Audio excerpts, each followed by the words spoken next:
Welcome back to our most common computer problems, and in this lesson number 3 we are going to be discussing about software crashes and errors, diagnosing faulty hardware. I'm still your friend Aheba Martin. That is my number.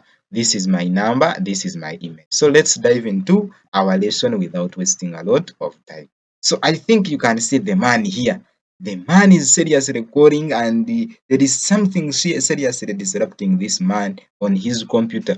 So software crashes and errors. Software crashes and errors. So software crashes and errors are common computer issues, and among the most and among the most exasperating. They can occur without warning, resulting in data loss or reduced productivity. Troubleshooting these issues can be complicated, but several ways exist to diagnose and resolve them. Software crashes and errors. So, reasons for crashes and errors. Why do we have these crashes and errors? Software malfunctions could be due to corrupted files. Files required by the software could be damaged or missing. You may find that there are some let's say that you are running an operating system, but now this operating system is failing to load due to some corrupted files that have been installed that have been damaged on your in the startup in your startup program. So for example, let's say that there are some tools or your drivers have been corrupted. You find that Windows cannot load or cannot start or Office programs. So we have another one, resource exhaustion. Lack of system resources such as RAM or CPU can cause software to become unresponsive. Resource exhaustion. Lack of system resources such as RAM or CPU can cause software to become unresponsive. Incompatible updates. Newly installed updates may not be compatible with your software. So you may find that your computer is having some software updates that have been installed onto your computer, but these software updates are not compatible with your computer, and this will make your computer to have these software crashes and also some slow in its day-to-day running. Malwares.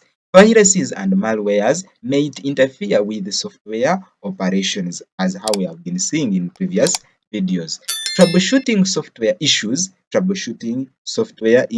When a program crashes or an error message appears, follow these steps. How do you troubleshoot or how do you fight these software issues? So, one, please reboot your computer. Please reboot your computer. As quick as it sounds, restarting can often resolve temporary glitches, meaning that you to restart your computer can at least solve some problems that might have resulted from these installed softwares.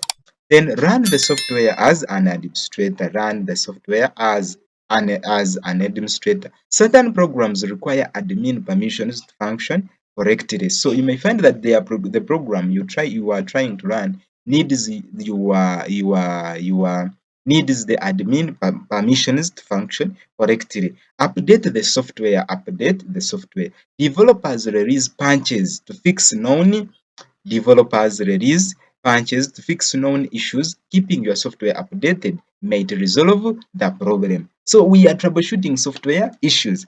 Check for compatibility issues. Ensure your operating system supports the problem.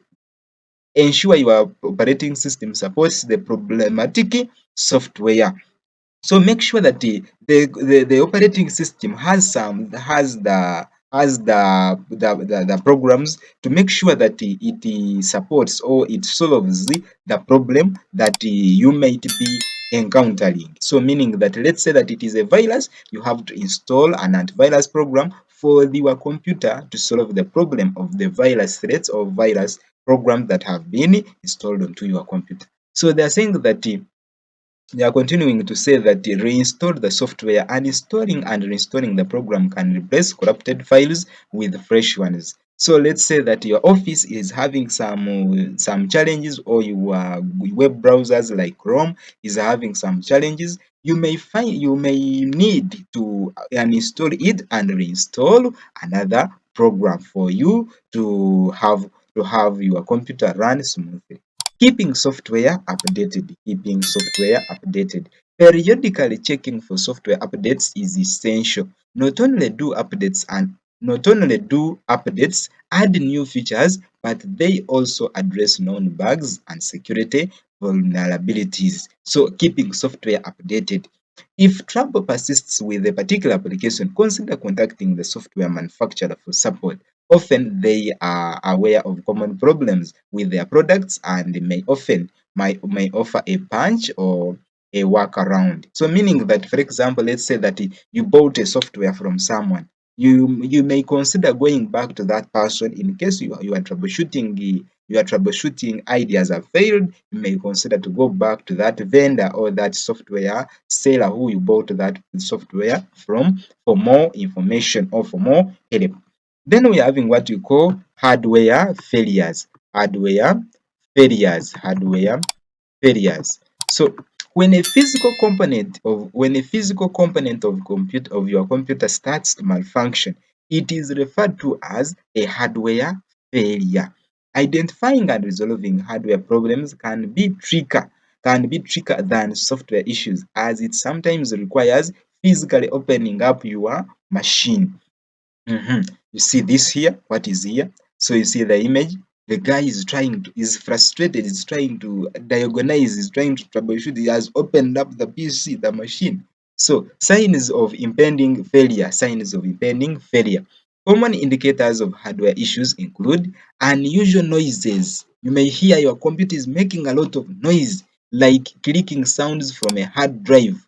Overheating, which could lead to system instability or random shutdowns. Blue screens of death that is bestowed on Windows devices. Peripherals not responding despite proper connections. Mhm. So we are having another one, that is preventive maintenance. Routine maintenance can help prevent hardware from failing. Clean your computer regularly. Dust inside the computer case can contribute to overheating. Monitor system temperatures. Monitor your CPU and GPU temperatures to prevent damage due to excessive heat. Then there is also use surge protectors. Electrical surges can damage sensitive components like motherboards and power supplies. Then let's see another one. Diagonizing faulty hardware. How do you try to solve the challenges of a faulty hardware? To diagnose a hardware issue, you might listen for noises. A dying hard drive often makes clickable sound. A dying hard drive often makes clickable sounds, meaning that if you're having your hard disk and it is diagnosing faulty hardware. To diagnose a hardware issue, you might listen for noises. A dying hard drive often makes clicking sounds. Check for error messages. Sometimes the system will alert you to a failing component with an error code. So these are some of how do you detect or how do you diagnose a hardware issue. Run diagnostic tests. Many computers have built-in diagnostics you can run to check for hardware problems. So let's continue. Replacing hardware. Once you have identified the faulty component, purchase a replacement. Ensure that you acquire a compatible part. Backup data if applicable. Before removing storage devices, ensure you have backed up all critical data. Follow proper installation procedures. Consult manuals or online guides for support. If unsure, seek professional help, meaning that if you are trying to replace something but you are not sure, you are not that expert, you may consider to seek professional help. Remember that tinkering with computer hardware requires some level of expertise. If you are uncomfortable performing replacements or upgrades yourself, consider bringing your device to a reputable computer repair service for assistance. By monitoring your computer's hardware health and taking immediate steps at the first signs of trouble, you can safeguard your system against catastrophic failures. It's also wise to have backups in place so that even if a component gives out, your data remains safe and accessible. So, my dear friend, thank you for staying with me here at PalmOps Foundation Elite Schools. Consider to subscribe, consider to comment in case you haven't understood anything, and share, and also invite others to also stay with us here at PalmOps Foundation and learn more. And in this way, we are making computing easier. So I wish you a good bye.